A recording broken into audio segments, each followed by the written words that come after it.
Alors aujourd'hui, on commence pas du tout la vidéo par Hi World. Non. Je précise juste avant. C'est pas une vidéo coming out. Je vais pas annoncer quelque chose. Tout le monde sait que je suis bi. Et c'est pas un secret. Je préférais le préciser avant de faire des interprétations de chacun. Non. Ok?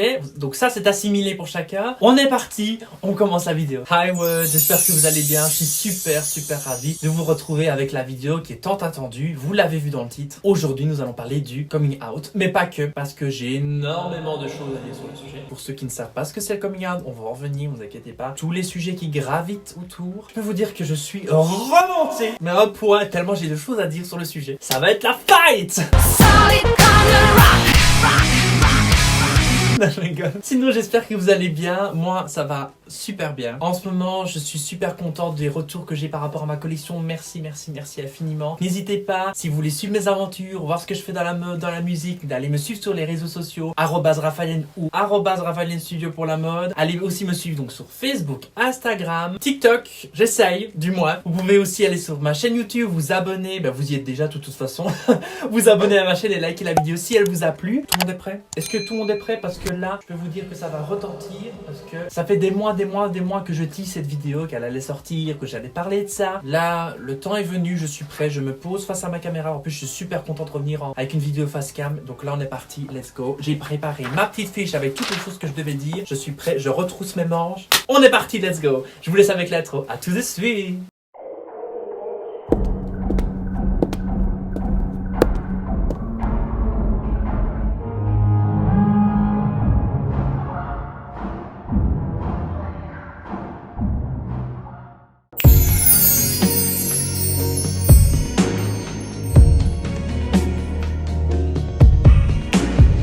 Hi World.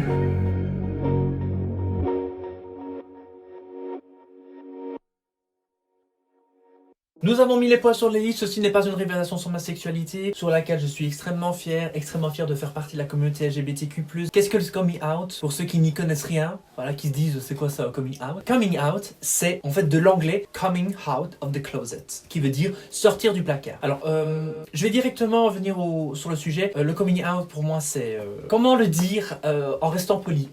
Clairement, moi le coming out, c'est quelque chose que j'ai en horreur. Alors, ce qu'il faut savoir, c'est que moi j'ai parlé vraiment la première fois de ma sexualité à mes 17 ans avec ma sœur, avec qui j'avais envie de discuter. J'avais pas envie de faire un coming out et dire voilà, je réunis toute ma famille, on en discute. Non. J'en ai juste d'abord discuté avec ma sœur et puis avec mes parents parce que j'avais pas envie d'un jour arriver à la maison avec un garçon et qu'ils se disent il y a une étape qu'on n'a pas compris. Bon, mes parents et ma sœur ne sont pas débiles, mes parents et ma sœur avaient déjà fait le personnage, ils avaient compris. Mais pour moi, c'était important de venir sur le sujet avec eux, d'en discuter avec eux et de ne pas arriver parce que j'aurais eu l'impression qu'en fait c'était j'aurais menti, j'aurais pas été 100% honnête avec eux. Et j'ai toujours été 100% honnête, j'ai toujours dit ce que je pensais, mes états d'âme, mes pensées, donc j'estimais qu'aussi c'était une partie de ma vie qui nécessitait qu'en tout cas j'en discute avec les personnes avec lesquelles j'étais plus proche. J'ai jamais fait de coming out, j'en ai jamais discuté avec mes amis à proprement parler, j'ai jamais pris une amie à part et je lui ai dit non. Il y a juste une amie avec qui j'en ai discuté parce qu'elle aussi connaissait un petit peu la situation, donc elle savait un petit peu m'aiguiller sur la manière dont je pouvais m'y prendre, en tout cas pour en discuter, pas pour faire un coming out, mais juste dire voilà, je suis ça, il faudra pas un jour s'étonner si voilà. Parler du sujet, c'est dommage qu'en fait on en soit arrivé à là. Et c'est sur le sujet sur lequel j'aimerais bien venir et la raison pour laquelle je suis pas pour le coming out. Tout simplement parce qu'un hétéro n'a pas besoin de faire un coming out. Bon, désolé, ça va clasher, là, je vais tirer à balles réelles, mais j'en ai ras le bol. Les hétéros, ils se lèvent pas un matin, ils se disent pas à 16, 15, que sais-je, je vais aller voir mes parents et leur dire je suis hétéro. Non. Parce que pourquoi? Parce que l'hétérosexualité est la normalité. En quoi la bisexualité, en quoi l'homosexualité n'est pas tout à fait aussi normale? Pourquoi est-ce qu'on est encore obligé de se justifier sur sa sexualité quand on ne rentre pas dans le cadre que la société nous impose? Hommes, femmes, ensemble, enfants, mariage, travail, retraite, décès. Non! No, God! No, God, please, no! No! No! No! No, no, no, no, no, no, no, no, no.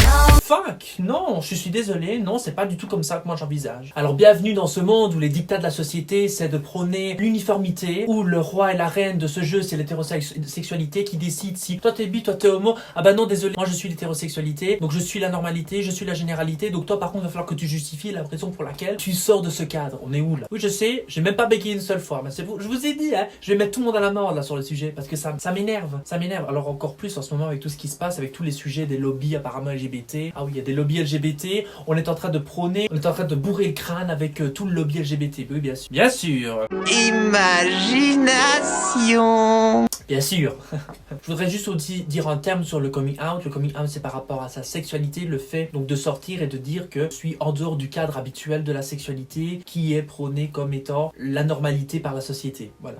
Je reprécise juste le cadre dans lequel le coming out existe. Mais ça peut être aussi orienté sur l'identité de genre. Par exemple, faire un coming out par rapport au fait qu'on ne se sentirait pas bien avec son genre qu'on a à la naissance. Donc par exemple, un homme qui est né homme, qui ne se sentirait pas masculin, plutôt féminin, mais qui voudrait expérimenter cette féminité en étant une femme. Parce qu'on peut très bien expérimenter sa féminité en étant un homme. Mais ça encore, il faut l'expliquer encore en 2021. Nous avons encore beaucoup de chemin à aborder et à avancer sur le sujet. Moi, ce que je voudrais dire aussi par rapport à ce sujet-là, c'est qu'il faudrait quand même que les gens se rendent compte qu'on parle du lobby homosexuel, lobby LGBT, tout ce qu'on veut. Effectivement, il y a des gens qui sont dans l'extrême, même dans ma propre communauté. Mais bon, il y a des extrêmes dans tout. Il faut pas cibler particulièrement le lobby LGBT. Je comprends que chacun a sa manière de penser, a sa manière d'agir. C'est comme les gens qui sont tout de suite en train de dire oui, tu sors de chez Zara, ou tu ne soutiens même pas les Ouïghours qui souffrent en Chine. Les gars, si vous étiez transparents, vous pourriez peut-être vous la ramener. Moi-même, je suis pas 100% blanc. J'achète toujours Apple. Et pourtant, il y a des Ouïghours qui travaillent en Chine pour Apple. Ça a été prouvé. Certes, je n'achète plus chez Zara. Ça fait depuis bien longtemps que je ne consomme plus de la fast fashion. Ça m'arrive encore quelquefois d'acheter des jeans chez Bershka. Je suis pas parfait, mais je fais des efforts et j'essaie d'évoluer. Et c'est ça que j'essaie d'expliquer aux gens. C'est que tout ce qu'il y a autour de tout, les gens ont un commentaire à dire sur tout et les gens doivent toujours régir de tout sur le genre de sujet. Non, on n'est pas parfait. Chacun devrait s'occuper un petit peu plus de ses affaires et peut-être que les choses avanceraient peut-être un peu mieux. Pour en revenir par rapport à l'homosexualité, il faut savoir qu'il y a à l'heure actuelle dans 69 pays où l'homosexualité est encore punie par la loi. Alors que je voudrais juste rappeler quelque chose, parce que ça aussi je l'entends souvent.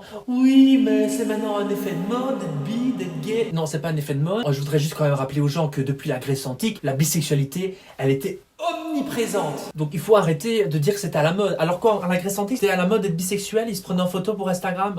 Allez. Un moment, essayez de tenir un petit peu 2 secondes dans ce genre de débat parce que c'est ridicule. Alors on croit bien évidemment que c'est des pays lointains, qu'on n'ira jamais en vacances. Et croyez pas, hein, j'ai noté ici, même moi j'ai été choqué de voir que par exemple, en Algérie, au Cameroun, en Égypte, où je me suis déjà rendu justement, je vais vous raconter une anecdote sur le sujet. En Éthiopie, Maroc, Nigeria, Soudan, Tanzanie, Jamaïque, Singapour, ce sont encore des pays où l'homosexualité, dans le cadre de la légalité, hein, donc c'est écrit dans leur loi, l'homosexualité est punie. Alors elle n'est pas toujours punie sur des termes toujours qui sont identiques. Donc des fois c'est sur la nuance de la relation sexuelle avec un homme ou d'une personne du même genre, ou c'est dans le rapprochement physique. Vous voyez, des fois ça joue un peu sur les nuances, mais entre autres, là encore, dans ces pays que je viens de vous citer, c'est illégal. Et si je veux aller beaucoup plus précisément, les relations sexuelles entre adultes de même sexe valent la peine de mort dans les pays que je vais vous citer: l'Arabie Saoudite, l'Iran, la Mauritanie, le Nigeria, le Yémen, l'Afghanistan, le Qatar, le Pakistan, la Somalie, je pourrais encore en citer. Alors j'aimerais juste d'avance mettre un cadre sur ce genre de sujet parce qu'il y a aussi plein d'amalgames qui sont faits. Effectivement, la plupart des pays que j'ai cités sont des pays qui appartiennent soit au continent africain, soit qui sont des pays arabes. Il n'y a pas du tout à faire d'amalgame sur les pays arabes, les pays africains. Ça aurait pu très bien être dans des pays d'Amérique. Il y a encore en Amérique des camps où on essaie de reconvertir les gens à l'hétérosexualité. Donc je vais dire, je vous ai cité des pays où effectivement c'est puni par la loi, mais vous croyez que c'est quoi? Qu'est-ce qui est mieux? Avoir des camps de conversion où on essaie de reconvertir des jeunes à une sexualité qui n'est pas la leur, avec laquelle ils n'ont pas choisi. J'ai pas décidé de naître avec cette sexualité-là. Je suis désolé. Qu'est-ce qui est le plus choquant? De voir qu'une relation sexuelle entre adultes de même sexe, je précise quand même, qu'elle soit ou non consentie. Qu'elle soit pas consentie, ok, c'est un délit, c'est un crime. Mais quand le rapport sexuel est consenti, mais que même là, il est soumis à une peine de mort en Arabie Saoudite, en Afghanistan, à la Somalie, au Pakistan, et à contrario, vous avez dans des pays d'Amérique où vous avez encore des centres qui essayent de vous reconvertir, je vais même pas aller plus loin. Alors moi, je sais pas ce qui est plus choquant entre les deux, faites votre choix, mais je pense que très honnêtement, c'est autant choquant un que l'autre. C'est sur le même pied d'égalité. Alors bien évidemment, il y a aussi un décalage entre ce qui est réellement appliqué, j'en suis conscient. Je suis allé en Égypte, je suis revenu vivant, je suis pas parti avec une personne du même sexe que moi, donc je pense que ça aussi ça aurait été différent. Mais il m'est arrivé certaines choses quand je suis parti en Égypte où on a essayé de soulever ma sexualité, on a essayé que je la mette encore plus en avant. Peut-être que il arrive quelque chose. Je vous donne un exemple. Pour quitter l'Égypte, donc j'arrive à l'aéroport, donc j'étais avec la personne avec qui m'accompagnait. accompagné. J'arrive et bizarrement, de tous les passagers, qui a un contrôle de la douane? C'est Bibi. Sur quoi on s'est basé? C'était pas un hasard. Je veux dire, ils ont pas dit ce sera numéro 6, 1, 2, 3, 4, 5, 6, ce sera monsieur. Non. Ils m'ont vu, ils ont dit non, venez un peu vous. Vous croyez que j'étais comment? J'étais pas habillé, même si ça ne justifie en rien. Je veux dire, j'étais pas habillé, j'étais pas maquillé, j'étais en short, en t-shirt, en basket. Mais c'est ma personne, c'est ce que je suis, c'est ce que je dégage. Ils se sont dit, lui, on va l'arrêter parce que il rentre dans les stéréotypes de ce que nous, on interdit dans notre pays. Mais ils auraient trouvé dans ma valise. Mais vous inquiétez pas qu'ils auraient même trouvé un truc où ils auraient pu aller dénicher, ils auraient trouvé, ils auraient fait. Heureusement, j'avais plein de gens autour de moi qui ont commencé à dire, allez, arrêtez de fouiller sa valise, c'est ridicule. Moi, je l'ai pris avec légèreté parce que bon, je pense qu'il vaut mieux, hein, parce que si on prend trop les choses trop au sérieux, après, on se bouffe la vie. Mais c'est pour vous dire qu'il y a encore beaucoup d'évolutions à faire sur le sujet, et notamment sur le coming out, et c'est ça que j'aimerais revenir avant de passer à la deuxième partie de la vidéo, c'est que je trouve ça quand même encore détestable de voir qu'on oblige des gens à faire leur coming out. Le nombre de fois j'ai pas entendu, mais t'es homo, mais t'as fait ton coming out, c'est important de le faire. C'est important pour celui qui décide de le faire, si c'est justifiable ou non pour lui de le faire. Moi j'ai décidé que c'était pas important. J'avais pas à faire une réunion de famille pour dire à tout le monde ma sexualité. J'en parle librement, il n'y a pas de tabou à avoir, et il n'y a pas à avoir de remise en question sur quoi que ce soit. Point final. C'est tout ce que j'ai à dire sur le sujet. Donc pour moi, le coming out, c'est ridicule. Pour justifier ça, je bois un coup d'eau. Alors on pourrait se dire sur le sujet, effectivement, il y a des pays où c'est pas légal. Ok, on n'y va pas. Ok, moi je vois les pays là, j'y vais pas. Pas de souci, c'est simple. Je m'y rends pas. Moi je suis d'accord, c'est dommage parce que il y a peut-être des endroits où j'aurais bien voulu aller. J'aurais bien voulu aller en Jamaïque, mais effectivement, il faudrait que je regarde la loi sur le sujet. C'est vrai que je le fais régulièrement quand je vais dans un pays, je regarde un peu la loi qui est en application. Mais c'est vrai que voilà, si je vais aller en Jamaïque, je vais voir qu'est-ce qui est puni par la loi. Le baiser, le rapport sexuel, parce que quoi? Alors si je suis avec un homme et que je me rends là-bas, j'aurais pas le droit de l'embrasser. Ça me donne pas envie d'aller dans le pays, on est honnête. Alors peut-être que j'aurai une chance sur 10 000 de me faire arrêter. Peut-être parce que voilà, je suis touriste et que je suis là que de passage. Mais quand même, c'est pas rassurant. Mais en parlant de rassurant, alors on se dit oui, ça va, t'habites en Belgique, c'est quand même rassurant. Je voudrais quand même vous citer toutes les agressions homophobes et tous les meurtres homophobes qu'il y a encore dans notre pays, qui pourtant est un pays safe, où le mariage homosexuel est autorisé, où les rapports entre individus du même sexe sont autorisés. Et pourtant, je me sens aussi peu en sécurité dans ces pays-là que dans les pays dans lesquels j'ai déjà visité, par exemple en Europe. Je suis désolé, mais oui, ok, en Belgique c'est autorisé le mariage. Mais vous croyez que... Attendez, moi personnellement je m'en fous, je m'habille comme j'ai envie, mais vous voyez, je suis habillé comme ça,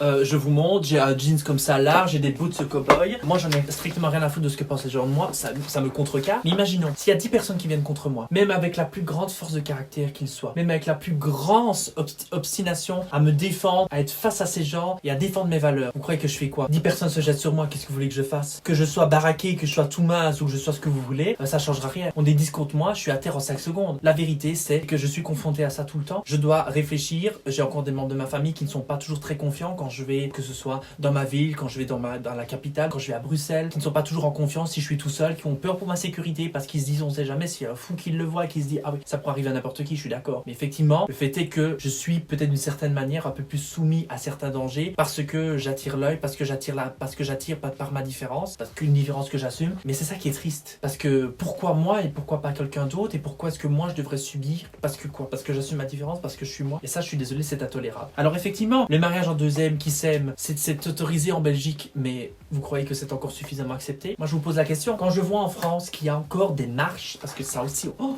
là là, on va venir sur un sujet, est-ce qu'on en parle des gens qui ne sont pas concernés par un sujet, mais qui ne peuvent pas s'en empêcher? Il faut qu'ils le donnent. Alors moi, personnellement, comme par exemple sur un sujet qui est très évident, le mariage de deux personnes de même sexe, je suis d'accord qu'il doit y avoir des hommes, des femmes, des hommes de toute religion, de toute orientation sexuelle qui doivent être là pour le débat. Je suis désolé, peut-être que des gens ne seront pas d'accord avec moi et je suis là pour l'ouverture de débat. Mais quand une loi est votée qui concerne des gens, par exemple comme moi, qui voudraient se marier avec une personne du même genre, du même sexe, on se met dans ce cadre-là. Moi, je veux me marier par exemple avec un homme. En quoi Jean-Yves, qui a 6 enfants avec une femme depuis des années et qui n'est pas d'accord que je me marie, en quoi a-t-il le droit d'avoir un pouvoir sur moi? Je suis désolé, pour moi, il n'a aucun droit. Il a le droit de donner son avis en démocratie. Mais pourquoi est-ce que cet homme qui n'a rien à voir a le droit de juger mon bonheur? Parce que moi, si mon bonheur c'est de me marier, eh bien cet homme-là, qui n'a absolument rien à voir, qui n'est pas de ma communauté, qui s'en fout complètement de mon existence, va avoir sa voix qui va peser dans la balance pour mon destin. Mais moi, je suis désolé, moi je peux pas l'entendre.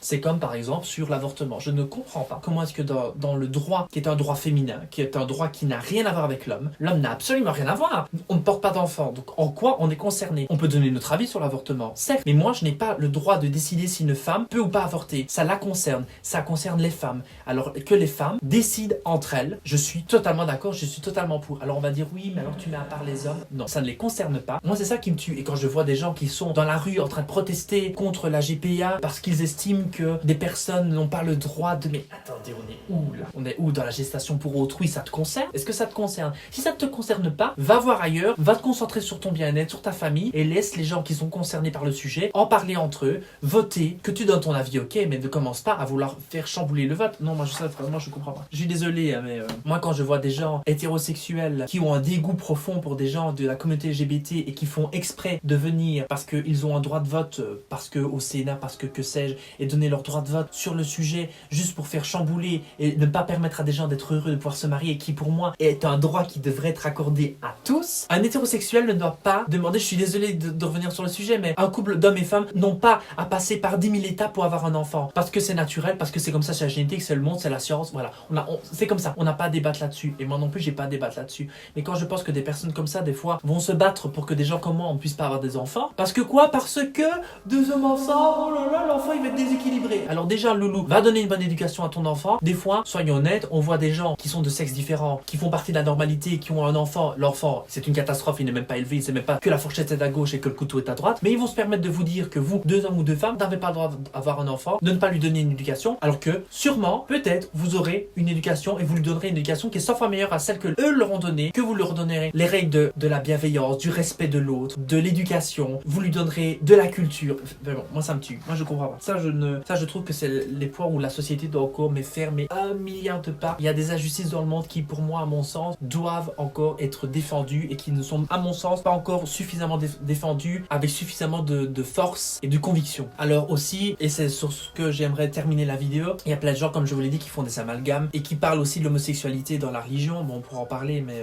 en fait, ce qui me tue personnellement, c'est pas le fait que chacun a le droit de s'exprimer. Mais je ne m'exprime pas, moi, personnellement, sur un sujet que je ne connais pas, que je ne maîtrise pas. La preuve, c'est que là, je parle d'un sujet quand même que je connais, que je maîtrise, que je pense connaître un minimum, de m'être renseigné par ma lecture, par mon information personnelle, mais je fais malgré tout des fiches avec des informations concrètes parce que j'ai pas envie de dire des conneries. Malgré tout que j'ai une petite ou une grande audience, je m'exprime quand même face à des gens qui peut-être eux sont complètement inconnus et qui se disent, ben moi je lui fais confiance. S'il me dit que dans 69 pays l'homosexualité est punie par la loi, je lui fais confiance parce qu'il s'est renseigné, parce qu'il s'est informé sur le sujet. Et moi je suis désolé quand j'entends des gens qui disent l'homosexualité elle est réprimandée par la religion, tatata. Alors déjà loulou, ouvre, que ce soit un minimum, un ouvrage religieux et tu verras que des fois, la manière dont tu t'exprimes sur le sujet n'est pas juste. Je me suis renseigné sur l'homosexualité dans ces religions-là et j'ai constaté qu'en fait, il y avait des nuances par rapport à ce qu'on m'avait dit. Voilà, mais le problème c'est que, encore une fois, les gens parlent sans savoir et sans s'être renseignés et ça c'est fatigant et ça me fatigue. Et les gens interprètent à leur guise, interprètent à leur convenance, mais ça ne marche pas comme ça. Et heureusement, il y a encore des gens intelligents qui se renseignent et quand on voit déferlement de fake news, de trucs, de machin, c'est là que tu te dis heureusement encore dans le monde il y a des gens intelligents qui n'ont peut-être pas la même opinion que la mienne, mais c'est pas grave. Moi je l'accepte totalement, mais il faut que ces personnes aussi acceptent que j'ai une définition du monde et de l'amour qui est différente aussi. Moi je voudrais juste que les gens apaisent leur âme, se libèrent de tout leur tracas. S'ils sont constipés, que sais-je, qu'ils aillent aux toilettes, voilà, qu'ils se libèrent, qu'ils se détendent. Il y a des choses beaucoup plus graves dans la vie, il y a des gens qui crèvent la dalle, il y a des gens qui souffrent, il y a des gens qui se suicident, il y a des gens qui sont mal à leur travail et qu'on laisse les gens être heureux. S'il y a des gens qui ont envie de faire l'amour et qui sont du même sexe, qu'on les laisse faire l'amour. S'il y a des gens qui ont envie de se marier du même sexe, qu'on les laisse se marier, qu'on les laisse avoir des enfants. Mais je vais être vulgaire, mais putain, qu'on laisse les gens vivre comme ils le veulent, tant qu'ils sont dans la loi. Quand j'estime que des lois ne sont pas justes, ne sont pas justifiables, alors qu'il est prouvé par A plus B que ça ne changera quand même rien à l'évolution de notre monde, parce que ça aussi je l'ai entendu. Oui, si on laisse l'homosexualité comme elle est là, proliférer dans la nature comme ça, il y aura plus de reproduction, il y aura plus de personnes hétérosexuelles, c'est n'importe quoi. L'homosexualité, elle existe depuis des siècles, des décennies, depuis des millions d'années, il faut arrêter. C'est ridicule, c'est peut-être pas des millions d'années, mais c'est quand même ridicule encore de croire que l'homosexualité elle a surgi comme ça. Il y a encore plein de choses à parler sur le sujet, mais bon, et on pourrait faire encore plein de liens entre l'homosexualité et tout ce que ça entraîne autour, toutes les choses qui sont dites à ce sujet-là. Moi j'avais très envie de faire cette vidéo, pas spécialement de parler nécessairement de moi, de mon expérience, mais vraiment de vous donner mon avis sur le sujet, sur le coming out. On a parlé ensemble de l'homosexualité, j'espère que vous avez pu peut-être comprendre mieux certaines choses, et aussi parce que vous avez le point de vue de quelqu'un qui est en plein dedans, qui est complètement ancré dans cette communauté, dans cette culture. C'est un sujet vraiment qui, moi, me fascine parce qu'il y a tellement de choses à dire. Voilà, ici par exemple, vous voyez, j'avais noté toutes les amalgames aussi qu'il y a encore sur la pédophilie, l'homosexualité. Je veux dire, il y a encore, maintenant je dirais il y a 40 ans, on faisait encore des amalgames sur le fait d'être homosexuel et d'être pédophile. Enfin bon, c'est aberrant de dire qu'il y a 40 ans d'ici, il y avait encore ce genre d'amalgame là. Je pense pense qu'il y a des gens qui commencent à ouvrir un peu les yeux, qui se rendent compte un peu de certaines choses. Et je pense qu'il faut jamais s'arrêter de parler sur le sujet, de communiquer et d'échanger. C'est ça qui est important, c'est de débattre sur le sujet. On peut ne pas tous avoir le même avis sur tout et c'est ok et c'est d'accord, mais il faut pouvoir échanger. C'est ça qui est primordial. Je terminerai cette vidéo en vous disant que moi, mon parcours, il a été assez concret. C'est que je vais dire qu'à partir de 8 ans, j'ai été confronté aux premières critiques sur le fait d'être PD, comme les gens disent. Ce terme aussi que je trouve répugnant, qu'il soit dit ou non par des gens de ma propre communauté. J'entends souvent des personnes homosexuelles se le dire entre elles. C'est un terme que j'aime pas parce que c'est un terme qui a tellement de consonances négatives par rapport à son histoire que c'est pas un mot que moi j'aime. J'aime bien. Je trouve que c'est un mot qui est clair, qui est net et qui n'est pas du tout péjoratif. Gay, homosexuel, gwyn, j'en ai en horreur. Lesbienne, pas gwyn, je suis désolé. Donc ça a été la première chose. De mes 8 ans jusqu'à mes 17 ans, j'ai toujours été confronté à cette critique d'être PD comme si c'était quelque chose de sale, de dégueulasse. À mes 17 ans, j'ai parlé avec ma sœur de ma sexualité. À mes 19 ans, je l'ai fait aussi avec mes parents à travers une vidéo, puis j'en ai parlé un petit peu ouvertement, on a eu une discussion sur le sujet. Et voilà, me voilà maintenant à 24 ans, assumant complètement ma sexualité en parlant en face caméra. C'est pas du tout un tabou. Et j'ai remarqué que plus je l'assumais et plus j'en faisais pas quelque chose de voilà, ah oui, mais t'es gay ou t'es bisexuel, non. C'est juste ce que je suis, c'est pas tabou, j'en parle ouvertement, c'est comme ça, c'est naturel, je suis né comme ça. Il n'y a pas à débattre là-dessus. Et plus on rend les choses naturelles et complètement fluides, moins il y a de tracas à se faire sur le sujet. Et voilà, maintenant je suis à 24 ans, je fais une vidéo sur le coming out.